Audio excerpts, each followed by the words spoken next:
Good morning students. आज हम कक्षा 8वीं में हिंदी विषय में पार्ट 5 जिसका नाम क्या है, माँ की ममता। यहाँ पे जो हमारा लेसन का नाम है, पार्ट का नाम है माँ की ममता। इससे आपको क्या लगता है कि माँ की ममता, हमारा जो आज का पार्ट है वो किसके आधार पर होगा?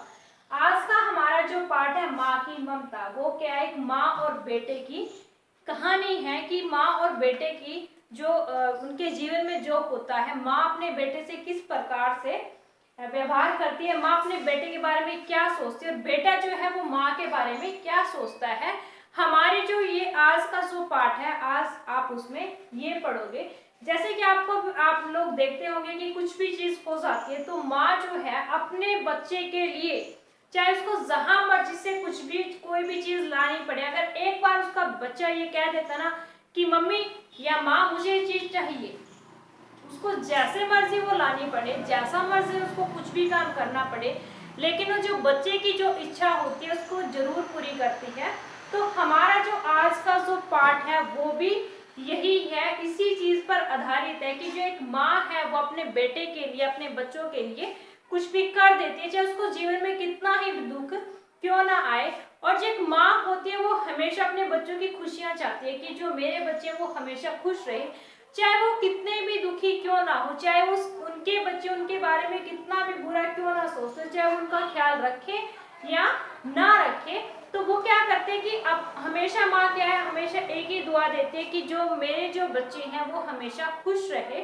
तो आज का हमारा जो पाठ है वो भी यही है। इसमें क्या होता है कि देव शर्मा नाम का एक लड़का होता है और जो उसका जो पिता होता है वो एक बहुत ही ज्यादा ज्ञानी होता है, बहुत ही ज्यादा विद्वान होता है।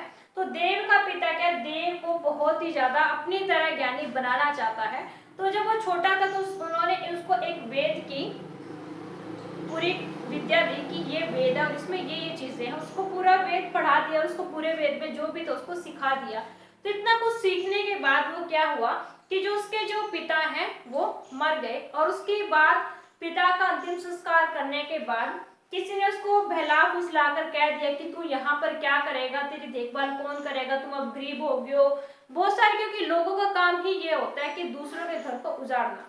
तो उन्होंने क्या किया, देव अपनी माँ को छोड़कर वहां से चला गया और उसकी जो माँ थी वो असहाय, जिसकी क्या है सहायता करने वाला कोई नहीं था, उसको अकेला छोड़ के भाग गया। और देव वहां मतलब घर को छोड़ने के बाद उसने बहुत सारी प्रसिद्धियां, बहुत सारी सिद्धियां प्राप्त कर ली। कहने का मतलब क्या, बहुत ही ज्यादा वो विद्वान हो गया। तो एक दिन क्या हुआ कि जो देव थे वो नदी के किनारे स्नान करने गए, उसने अपने कपड़ों को सुखा दिया और वहां पे क्या, एक कौवा आया और एक बगुला आया और उसने क्या किया, कोए और बगुले ने उसके देव के कपड़ों को उठाया और वो लेकर उड़ने लगे। तो उन्हें क्या किया, देव ने उनके ऊपर क्रोध से, उनकी तरफ क्रोध से देखकर वो दोनों क्या भस्म होकर जलकर वहीं पर राख हो गए।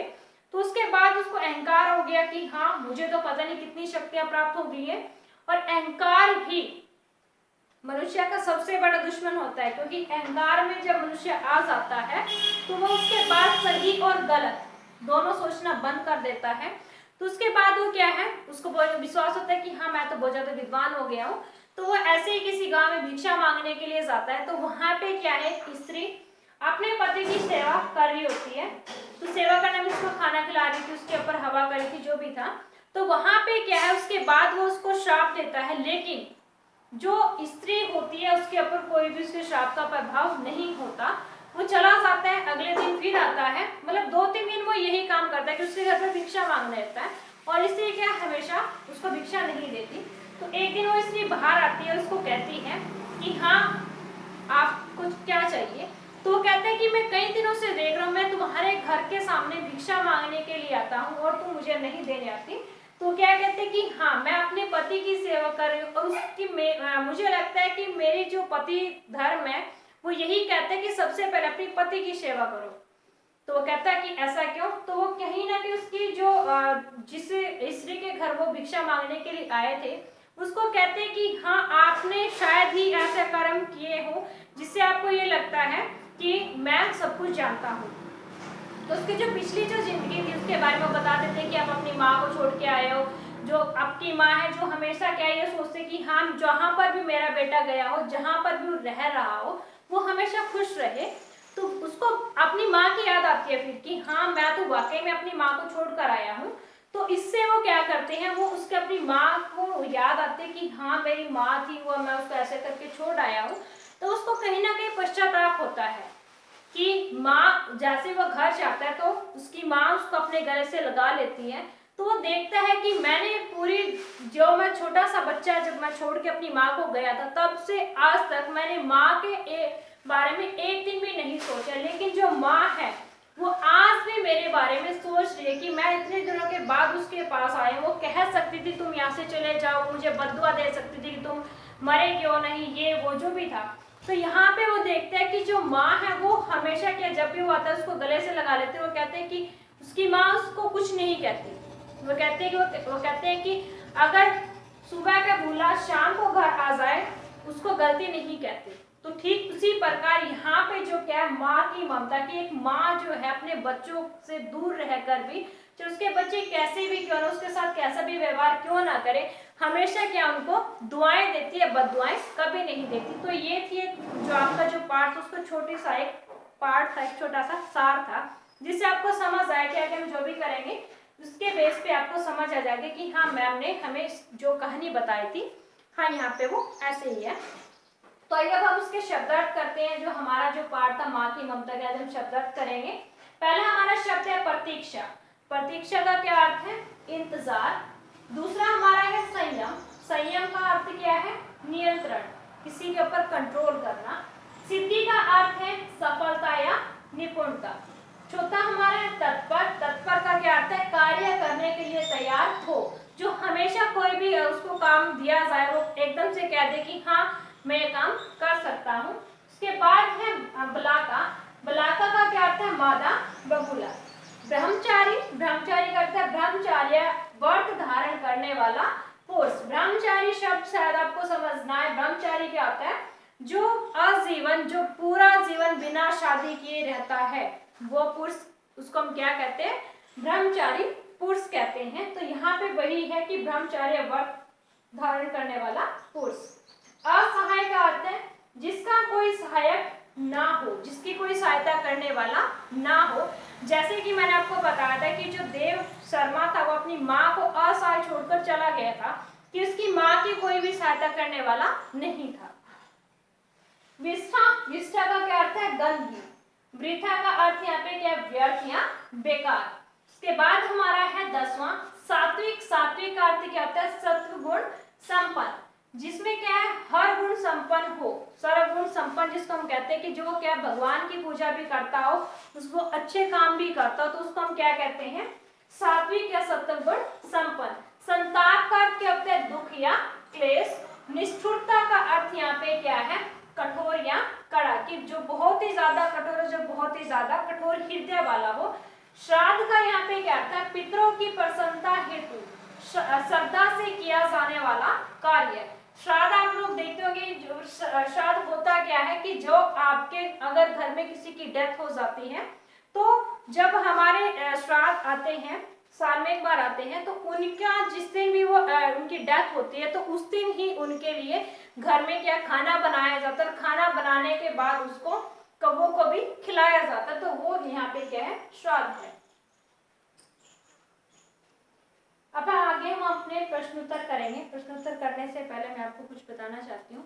एक बार एक बेटा होता है, माँ और बेटे की दोनों बैठे होते हैं। तो बेटा कहता है, मम्मी मैं आपसे एक बात पूछूं। माँ कहती है, हाँ बेटा पूछो। तो फिर से वो कहता है कि मम्मी मैं आपसे एक बात पूछूं। माँ कहती है, हाँ पूछो। फिर बेटा कहता है, मम्मी मैं जीवन में ना आगे बढ़ने के लिए क्या करूं। माँ कहती है, बेटा पत्थर उठाओ और सबसे पहले अपने फोन को फोड़ो। तो आगे हम अपना प्रश्नोत्तर करेंगे। सबसे पहले हम यहाँ पे क्या करेंगे, लघु उत्तरीय प्रश्नोत्तर। हमारा जो पहला प्रश्न है वो क्या है, देव शर्मा के माता पिता का क्या नाम था। कि जो देव शर्मा थे उनके माता और पिता का क्या नाम था। देव शर्मा के पिता का नाम यज्ञ शर्मा संतोषी तथा माता का नाम रोहिणी था। कि जो देव शर्मा थे उनके पिता का नाम क्या था, यज्ञ शर्मा संतोषी, और जो माता का नाम क्या था, माता का नाम रोहिणी था। इसके बाद हमारा है दूसरा प्रश्न,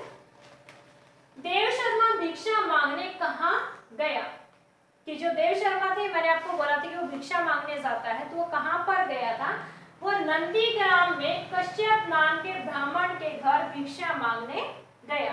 कहाँ पर गया था? जैसे मैंने आपको बताया था कि वो एक स्त्री के घर जाता है भिक्षा मांगने के लिए। वो कहाँ पर, कौन जगह का नाम क्या था?